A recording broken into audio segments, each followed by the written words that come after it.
ایک بزرگ گزرے ہیں شیخ علی رحمتullah تعالی علیہ، آپ نے نا رات کو خواب دیکھا، خواب میں کیا دیکھا کہ میں نے اللہ کے عرش کو کندھا دیا ہوا، اللہ کے عرش کو اٹھایا ہوا۔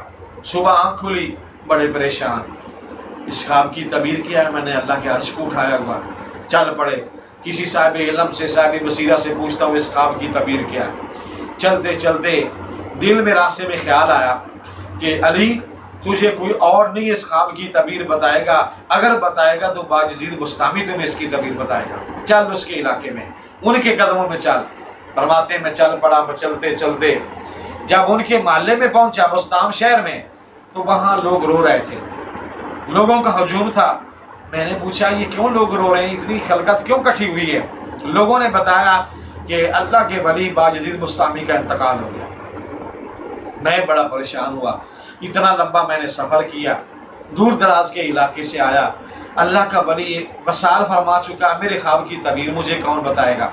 لوگوں سے پوچھا وہ کدھر ہے ان کی میت؟ انہوں نے کہا غسل بھی ہو گیا، کفن بھی ہو گیا، جنازہ بھی ہو گیا، لوگ قبرستان میں لے کے جا رہے ہیں، کدھر ہے؟ انہوں نے کہا اشارہ کیا اس طرح، وہ چل پڑا دوڑتے ہوئے، جیسے بندہ بے تاب نہیں ہوتا کسی چیز کی وجہ سے، وہ دوڑتے ہوئے لوگوں کی صفیں چیرتے ہوئے نا، وہ بھاگتا ہوا جا کر اس نے چارپائی کو جا کر کندھا دیا۔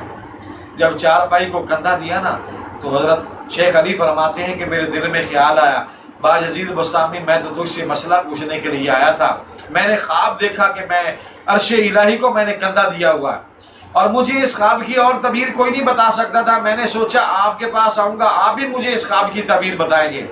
وہ فرماتے ہیں شیخ علی کہ جب میں یہ سوچ رہا تھا، نیچے کندھا دیا ہوا تھا، اوپر سے آواز آئی علی تمہیں مبارک ہو، تیرے خواب کی تعبیر پوری ہو گئی ہے، تو نے باجزید کے جنازے کو کندھا نہیں دیا ہے، تو نے عرش الہی کو کندھا دیا ہے۔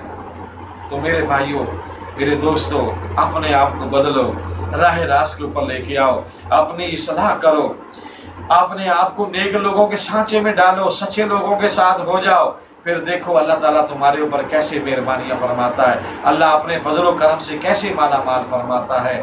اللہ تعالیٰ کی بارگاہ میں دعا ہے رب ذوالجلال ہم سب کو نیک عمل کی توفیق عطا فرمائے۔ وآخر دعوانا الحمدللہ رب العالمین۔